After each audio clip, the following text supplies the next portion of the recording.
life? Well, to discuss this with us, we have Benjamin Zulu, who of course is a psychologist. Many of you only think of him as far as relationships, but he's actually a psychologist to begin with.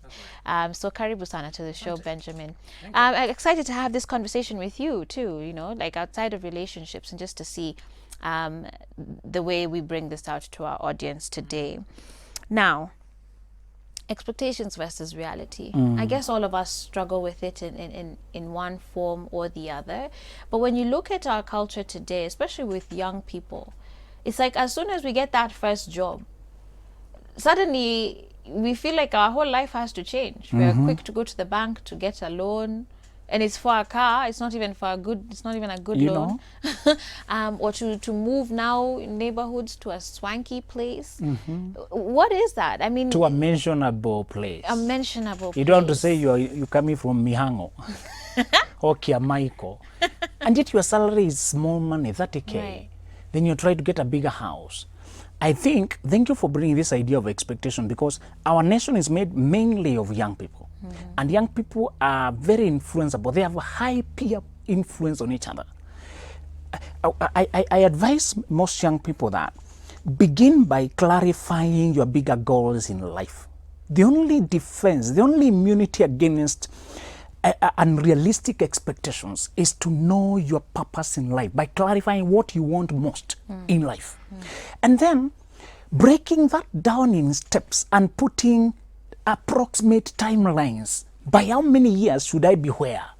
That is what will give you patience with the slow progress that is inevitable in growth. Let's tell all young people who are coming from the universities that when you come to university, most jobs will not give you what you want. It will be internship, it will be, you'll have to walk part of the way, you'll have to play around with the low fares of matatu. So the first thing you should be thinking about is not a car.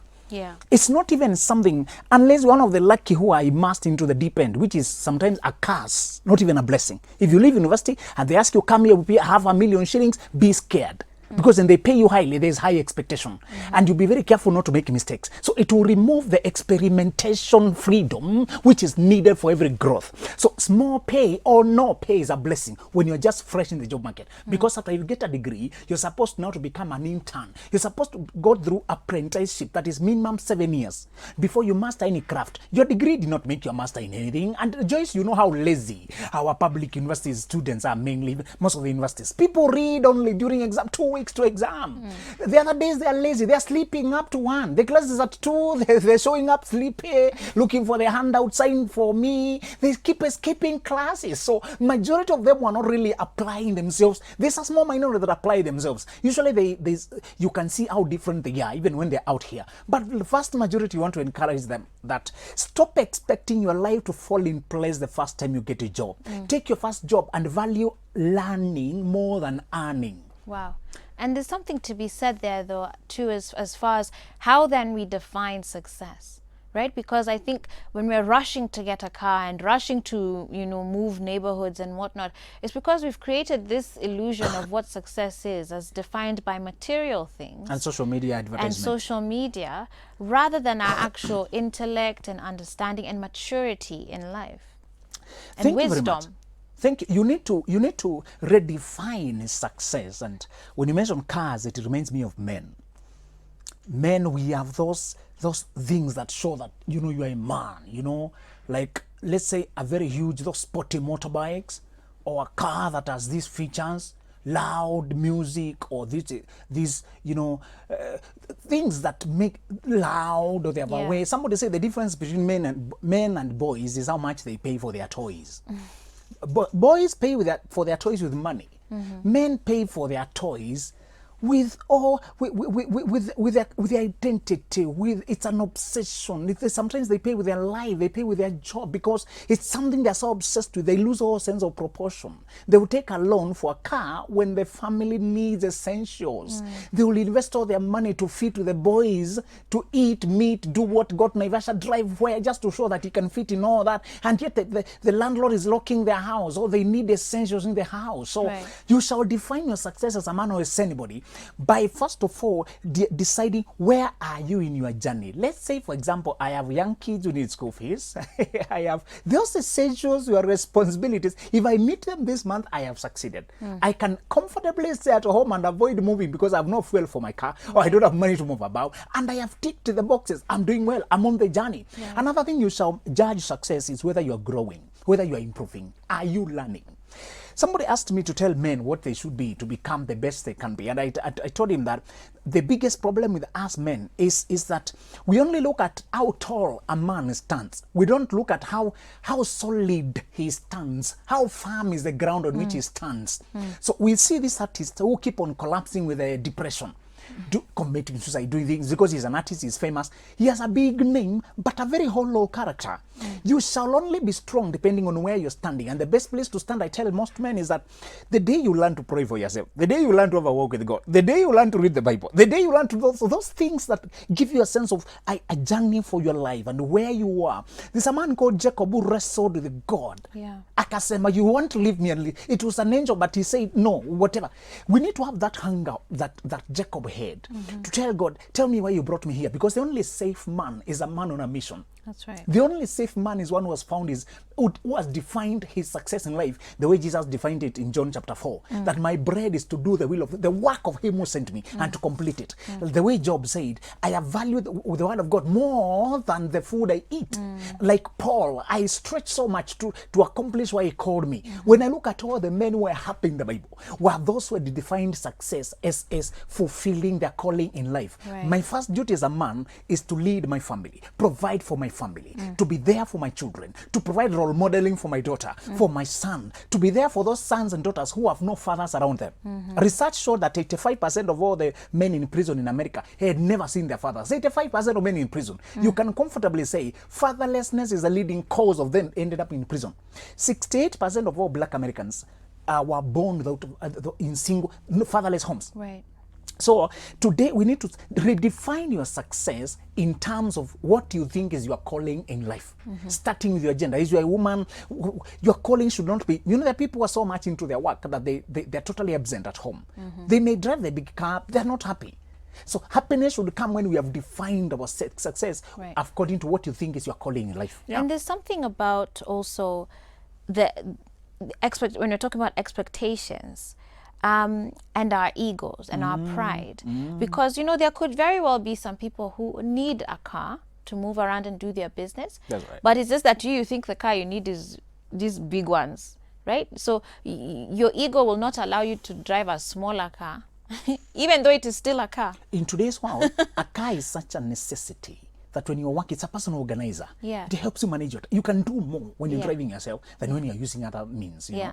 So you have brought a very key point. If you're buying the car for the purpose, for where you are, you'll be satisfied with whatever size that works, that serves you.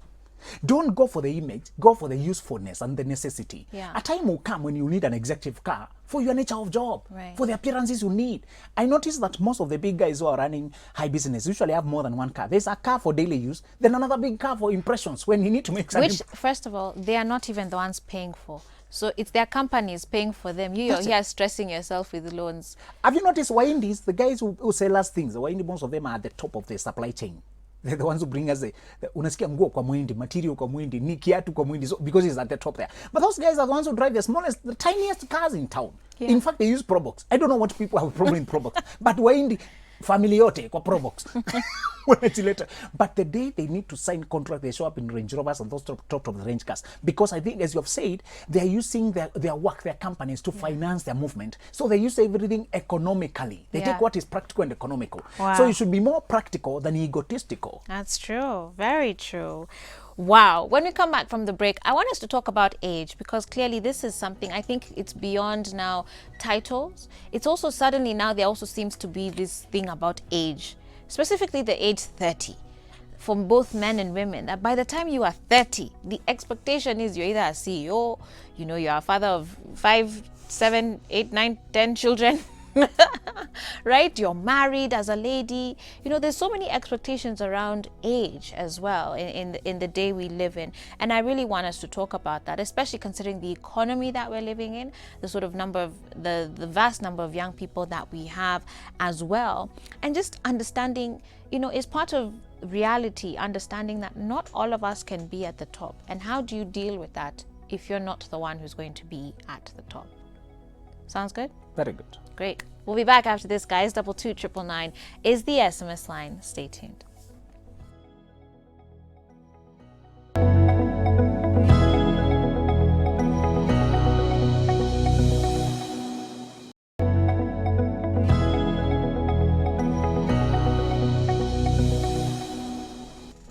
Hey there, everybody. Welcome back to Full Circle with Joyce. I'm here with Benjamin Zulu, and we're talking about expectations versus reality today. And I really want us to dive into as well the age question. You know, what is this about the age 30? And why does it come with so much pressure now for both men and women? But before I jump into that, let me actually take a look at some of the feedback that we have coming in. Once again, 22999 is the SMS line. Please do send in your questions and your comments. Someone here says, good morning, Joyce. I'm Ramsey McKenna. You inspire me a lot, and as a teen, you've helped me grow to know who God is. You're my role model, and my prayer to God is every day to be a woman of substance. Like, wow. Okay, thank you very much. Asante Sana, you say you make sure that you're tuned in every day because you receive hope to move on when you're down. Thank you very, very much. This is a very sweet SMS. I'm going to hold on to it. Asante Sana for that. Edwin, watching from Lenana, says, looking lovely. I love how Benjamin speaks with passion and puts everything on the table. He's so real. I think majority of us live on what we expect than what we have as reality, and that's where we fail. Interesting point. Yeah, very interesting point there. And that's where we fail, and this leads to even crime, he says, because you want that fancy life, yet you don't even have a job, and we expect much in life, which is so wrong. Let's live in the reality, and these things will come. Edwin, thank you for this SMS, and I really like that, because if you look even at corruption, it is because of living in this sort of what we expect. And so you're willing to make all sorts of funny compromises and do things you're not supposed to do because you think it's going to come to you, and you're already ready to, you know what I mean, make those compromises to gain something, and it's not even guaranteed to you. And how many people understand that only slow success can be sustained success? That's right, yeah. Whatever you get in a flash will leave you in a flash. And if you cut a shortcut, you go to a place you are not even prepared for. You bribe for a job, you get it, you don't have the skills. You'll be bribed out just as well. You know, it will better you grew into it so that when you finally get to it, you have what it takes to sustain it. Yeah. And I like the way he has put it, that many of us are looking outside to tell where we should be now. They are driving, I should be driving. They are doing this, I should be. You should not look outside. Somebody said that he who looks outside dreams, but he who looks inside awakens. You begin to look by inside. Who am I? Which direction am I supposed to be going? I was finishing my law degree, and I knew I had to part company with my colleagues because I could tell this is not my way. And I started to divert. So when they were registering for Kenya School of Law, I was looking at different direction. I was trying to register for psychology. I had already sensed my way is here. I want to be at the center of people's lives. I want to ask us that, those of us who feel pressured, and right now because COVID has also interrupted our programs, I want to ask you that the only steady thing is your unique journey in life. Right. And I ask all of us to commit, not to always be making it, but to always be on movement. In motion. Whether jobs come or jobs go, I'll always be learning. I'll always be experimenting. I'll always be expanding myself. There's one person, two people I don't want you to lose faith in. Don't lose faith in God, don't lose faith in yourself. Those two people will sustain you here and in the world to come. Absolutely. That is the only antidote to fear and too much pressure. Yeah, very, very important.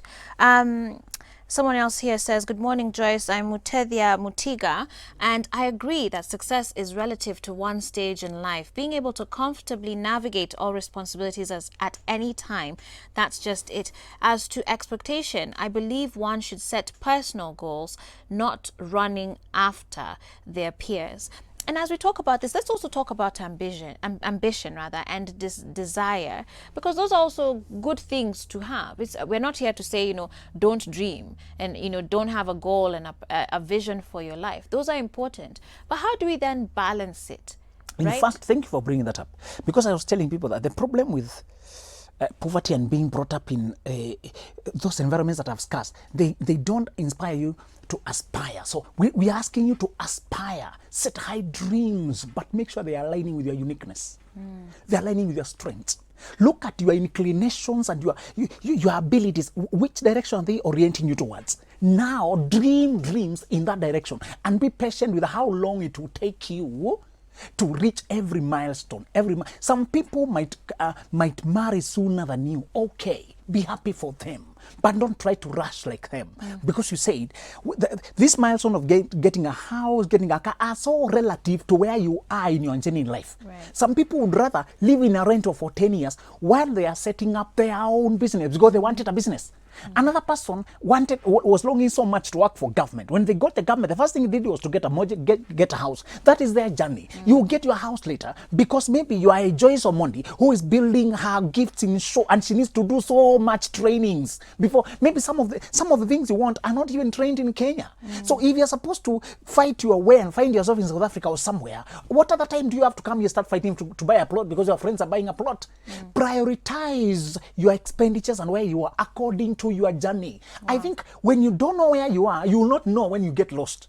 Come on. And when you know where you're going, you'll be comfortable even when you look lost to the rest of us. I looked lost to everyone when I was making the switch from a lucrative law to a less respected psychology. But I was obeying my inner compass, my true north. So I want to ask us to get our true north and do milestones. And if you have high self-belief, it won't matter whether people criticize your journey or not. Come on. Yeah. I want us to talk about this thing of age, because there is something about age and these and I know our parents' generation had it too. I think, when our parents were, at least the ones who are our aunties, your uncles, there was something about them, it was by the time they're 18, 21, you should have been married. It's like, if you're not married at that time, it's like, what are you doing? And here Benjamin will tell you, 21, 22, 23 years old, hebu tulieni kidogo. But now it's about this age 30. Right? And someone here is saying, I'm Lucy and from county 002. If by the age of 30, I'm still struggling to achieve a bachelor's of education, I've not made any cent of my own, does it mean I'm too late to make it in life? And what advice would you have for me to make it? How do I go? Let us remove that imaginary deadline called 30. Let's start by men that, in fact, I advised men, if you come from the average Kenyan family, not to marry before 30, so that you first of all know where your life is going and what you're becoming. Absolutely. And I encourage ladies to remove that best before 30 tag that many people have put on them. It's better before, after. I composed a whole post saying the advantages of dating at 35. Come on, I'm okay. saying that the one advantage is you have seen it all. Right. Those who are rushing to marriage. You ain't got time for no games. Others, you have seen it, come out. You at least your career has matured to a level where you know what you're becoming. The woman you're supposed to become has formed substantially, and you know where you belong and where you don't. You have seen. I like that topic, Benjamin. We might have to have you over to talk about that. Is that okay? Yeah. You have seen so many games by people. You can tell it from far. This, and you're laughing inside. They think they are fooling you. It's them who are fooled. Yeah. So this age 30, let's please liberate all of us and say the only deadline you have is your death. Come on. Because you might have, let's say you have 70 years. I always assume I have 70 years of energy. If I live past that, I'll be happy. But I will not be energetic to run up and down. I'll be now teaching people like Akababu. Typing pole.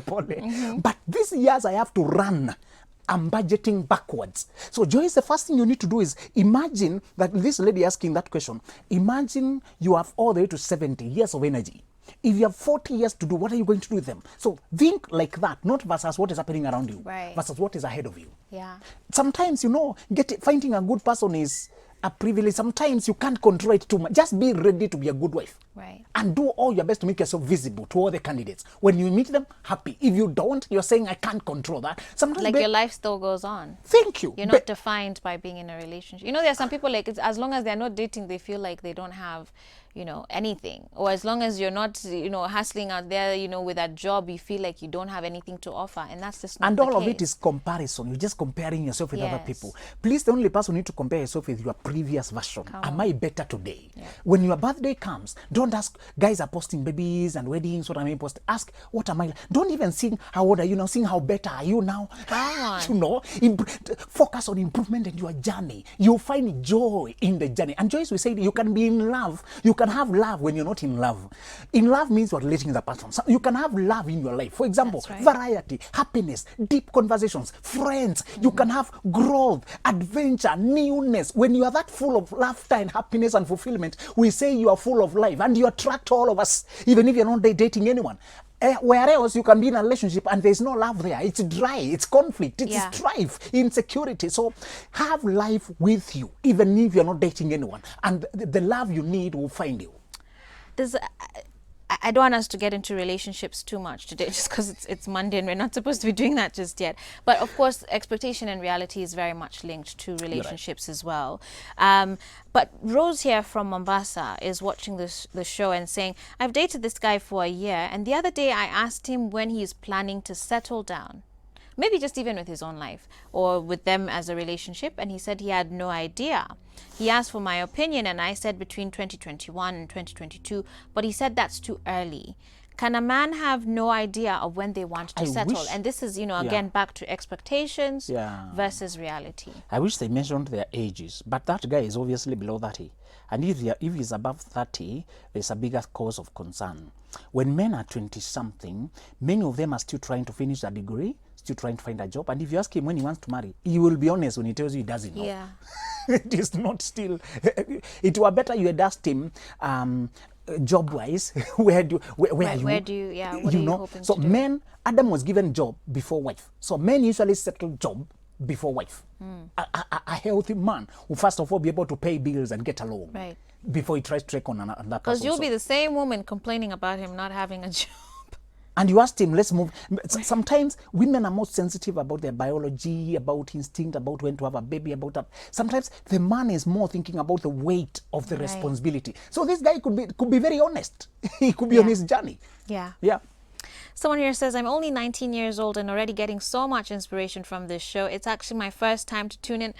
Where have you been, darling? 19. But thank you for watching. And yeah, 19. Congratulations to you. I know there are not many 19-year-olds who would be sitting down to think about their lives in this way. So congrats to you. Another says, good morning, Joyce. I'm loving the topic. I'm 23, working and kind of stable for my age. I'm so principled, and it makes me wonder if I'm missing out because all my friends are different. Am I missing out? When you're conscious about growth, other people are just having it easy. And sometimes you may wonder whether you're missing out. That's a true concern. But I want to ask you to redefine pleasure and fulfillment to achieving those small goals of your life.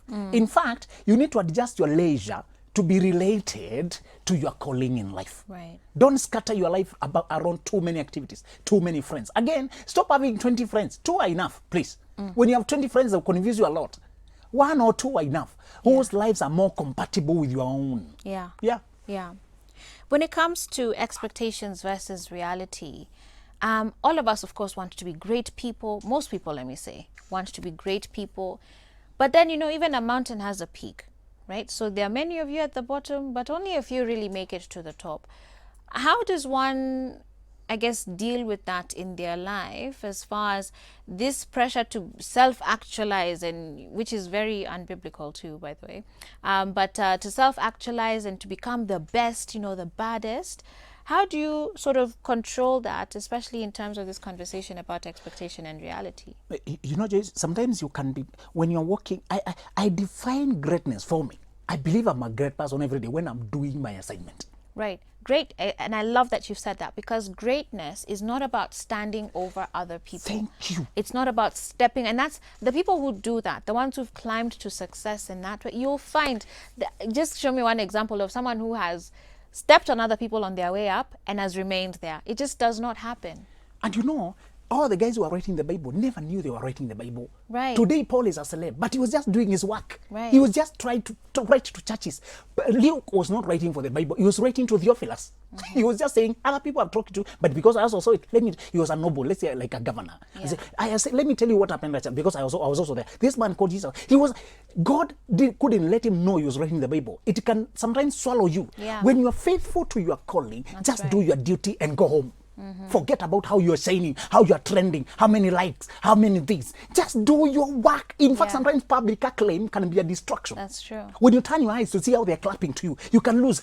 There was a guy called Peter. He was racing. He was very good in running. Then he was leading. He was ahead. But some guy said, no, though nobody else could beat him, he had an appetite for cassava. So boys brought him cassava. When other people are cheering him, somebody shows from the crowd, Peter cassava. And he likes cassava. And it's ready for eating. It's been peeled, everything free. So by the time he gets to grab it, he could know it was a trap. Somebody is pulling him away from the race. Peter never won that day because he was distracted by the crowd. It's okay to appreciate people's appreciation, but please keep your eyes, keep your hands on the plow. Just forget whether you are great, how you are ranking, how you are rating. Many people became popular without knowing it, but some people also get swept away by the popularity. Yeah. Now, shows are designed in your personal life. How great you are. Tell us, Joyce, now. Let's show up the world about your life. When you even forget to work in to prepare the way you used to prepare, they crowd your life.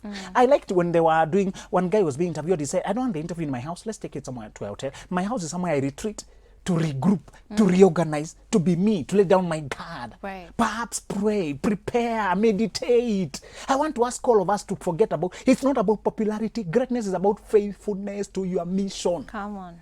Faithfulness to your mission. Wow. As long as in my heart, I feel like I'm doing what I was created to do, what I was meant to do today, what I'm supposed to be doing this year. Be happy. Congratulate yourself. Sometimes you fail. I don't mean you ignore feedback. Feedback helps you to shape your work. But about your self-esteem, you're already at peace with who you are and what you're doing. When people receive your work, when they tell you work shape this, they help you modify your work. But as to the sense of your calling, sense of importance in the world, you don't need to be famous to be happy about yourself. That's right. And there's plenty of famous people with lots of money who've actually taken their own lives. So, know what you're chasing. Is that a moving target? Right. A pursuit after the wind. I was telling a person that Ecclesiastes was written by a backslider. He started backsliding, then he started documenting his backsliding journey. He said, I gave my heart to pleasure. I said, let me see what happens here with the pleasure. Then the whole book is full of vanity of vanities because he was pursuing fame, women, fun, music. At the end, he concludes chapter 12 by repenting. Okay, I found it, everything, guys. Obey God. Right. Fulfill his mission. That is your whole duty on earth. He will weigh your work versus your assignment. So just be faithful to your assignment and forget the rest.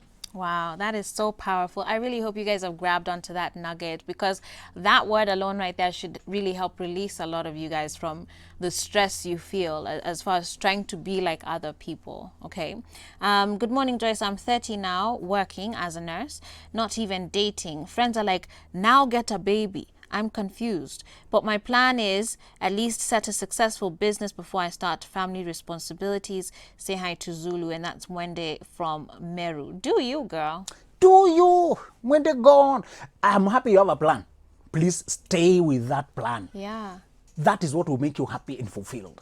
And you know what's funny with life, and this again, going back to expectations versus reality, sometimes the biggest noisemakers don't even have their own act together. That's it. So you're just like, what is And happening Joyce, over here? let me ask, Focus on your own journey. Another Mwende is when you clock 30, when you begin your career, you need to change your friends.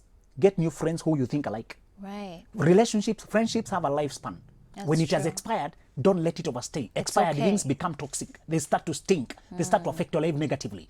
Forget these people asking you, other friends are doing this, you've been left by, now you have money, what else do you like? I mean, she's not even dating. They're asking her about getting a baby. And what herself, sort of friends she's are those? happy. And I wonder why people don't think about the child who is being born without a father. Right. Outside marriage.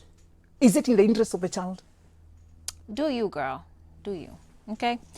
Someone here says, yeah, most people are funny about, that, I guess, a fast job, and day one want to drive because their workmates wamepata.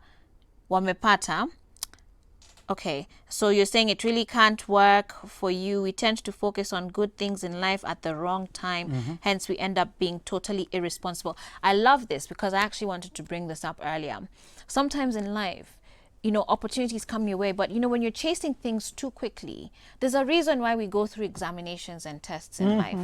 You have to learn, and then you're tested as far as what you've learned, and then you graduate from that. That's right. But too many of us, we're, out here trying to chase and be, the biggest, the baddest, boss babe, and you're being promoted to your level of incompetence. That's right. You can't handle it because you've never actually learned. And so you get this fancy, we're chasing titles and not the actual wisdom. So you can't even, there's no value you're bringing. All you have is a title. That's a problem we have in many companies or jobs. You find a person who is just misplaced. They have a higher title than their competence, and they begin being toxic and harassing the rest of us. As for you, our viewer, be patient with your journey. Build competence before you look for titles. And when you have given work, look for what you can learn more. Learn from those above you, those below you. Value learning and improving yourself more than shining and imposing your ego. It were better to remain humble and be taught than to act arrogant and still be exposed. Right. Like one who failed in we had tests in school. In life, in school they used to teach you, then they bring the exam later. In life, they gave you the test first. Then the lesson comes later. Better to learn before you're brought to the test. Before you're brought to the point of performance, then you collapse. So I think we need to unbalance ourselves, to just change from the trend of the world. If your friends are buying cars, learn. And I said, it's better sometimes if your friends, instead of inspiring you, they're intimidating you, leave them. And there comes a time to just say... Wow, there's a huge difference between intimidation and inspiration. Very, very important. I've had friends who, I stopped having a group of friends. I always have just two. And all of them were ahead of me. But there's a friend group. When I join them, when they're having events, he's my main friend, but he has many others. They're so ahead of me, but they encourage me, seeing the potential in me, telling, man, it's only a matter of time. That is so, oh my gosh, that is so important. And it comes out in the tone of the way your friends talk. Yes. Intimidation is like, yani bado una gari. Look at that. Versus inspiration is, you know what, keep working. Me, when I started out, this is what you need to do. Or, it's advice, it's They'll counsel, pick me in their car. They'll always schedule me in the car that time. They'll tell me, and they're ready to take care of all the bills. We are advising my videos, that tell me how you're doing, man. I like this post, man. Keep it up. This one, man, keep it up. You're on track, man. It's only a matter of time. That kept me going. You need friends who talk like that. Yeah. You need friends who tell you, I like them, they help you. What, have you tried adding this? Have you tried this? They even give you positive feedback, constructive feedback on your work. Those are the friends you need. If the friend group you have are also inviting you for outings, and they want you to have money to spend on this, in fact, it reached a point. And they know where you're at. Those are not just it reached a point I said, I no longer need friends. I need partners now. I don't want to hang out spending money. I want to hang out making money. Ideas that move me forward, make money. So I want all your friends of you at this point to be people who are also partners in your journey. They add value. They add you thoughts. They bring quality ideas. If you can't say that about your friends, why are they still your friends? That's right. There comes a time to phase them out. The best way to phase out friends is to stop showing up. I was doing a session with a guy a few weeks ago, and he was telling me, man, I never have a relationship that lasts. And I feel so, but nikamuuliza about friends. Yeah, my friends are those guys who don't have, they have many girls, they're married, but they're still dating. When you keep that kind of company, those are the ideas that are running in you. So the quality of women you end up interacting with are of that quality. Can you see it? Your social group affects so much about you. Yeah. You don't have to remain faithful to something that is no longer serving you. Hey, wow.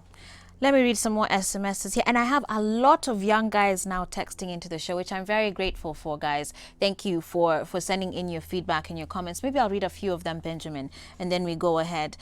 Someone here says, hey, Joyce and Benjamin, I'm a fresh graduate, and this topic is very relevant to me. I thank God that I've been able to trust growth as a process, and I'm glad I'm learning from full circle with Joyce. Asante sana for that. Mwingine anasema, hey Joyce, I'm 20 and honestly I don't know where to start, but I have this desire to become better. What next? Rodi from Homo Bay County is saying, I'm Billy rather from Homo Bay, 21 and enjoying the show from the first time from Rodi, Homo Bay County. Okay. Irene Maina, 18 years old, says, I've been watching this show since the beginning of the year and I'm really growing and inspiring others to rise. Another says, I'm 18 years old. I like being focused. I've got two friends that are really helpful, but many people find it stupid that, oh, you got two friends. And I don't know what, they kind of tease them about it. And Cheriot says he's 17 years old, wondering how you find your calling. Great questions here from young guys. I mean, kudos to you guys. I picked Billy, I picked Riot. And I'm for that happy one men who are was talking- saying, you know, Yeah. they're 20, they don't know where to start. And I wanted to tell that guy, don't go after drugs, don't go after girls, don't go after toys or gaming or football or betting. Yeah. Go after growth, start learning, Right. seek after mentors, read books, man. Go Facebook and follow pages. Yeah. Go to materials that inspire you. Get for guys where you watch shows like this and others on YouTube. Have conversations with guys ahead of you. Try to do personality tests. Try to discover what you're good at. Whatever grade you got, don't worry about it. That grade, the main importance for going to school, my brother Billy, was not for you to get an A. If you got it, congratulations. Right. But if you didn't get it, school was a laboratory of human beings for you to learn how to live with different people. It was also a way to help you speak English and Swahili, the languages of the world. It was help you to learn profit and laws. It was basic life skills, man. Prioritizing. Thank you, prioritizing and following schedule and self-drive. Now this is the real school. So Right. if you're 20, say until you are 27, you are just going to immerse yourself in personal development. Don't get into any serious relationship. Avoid getting any baby with anyone. Avoid Please. going to bed with anybody. Be prayerful. Study the book, man. That Bible, man. Teach yourself how to pray. Seek out men whom you admire. Watch out them on online chat, the ones you can. Yeah. Grow yourself. Wow. Thank you, Benjamin, for being here today. I think this has been a great topic, an important one for us, even as we begin the new week. We're getting into the second half of the year. Hopefully your goals, your plans, your visions, you know, you're going to really measure them against expectation and reality. Again, as you've said, it's not about not dreaming big, but just be cautious. You know, are you fulfilling your destiny and your purpose, your calling? That is the big question. That is how we measure success. So thank you, Benjamin. We should have you more on Mondays. Hey, tuongeze mambo. You're right. But hopefully we'll be seeing him later on as well, you know, for relationship talk. But for now, we're going to take a break. Asante sana to all of you, especially those of you who are watching the show for the first time today. Asante sana for your company. Make sure you stay tuned all the way through. Can I mention where people can find me? Please do. Benjamin Zulu KE on all platforms. Benjamin Zulu KE at Facebook, Benjamin Zulu KE at Gmail, or other places, Benjamin Zulu KE. All right. Well, we need to take a break now. Hey, may have learned something, and hopefully now we want grade 4 students to learn a bit of English through the Nafunze e-learning platform. That's coming up next. This is Full Circle with Joy. Stay tuned.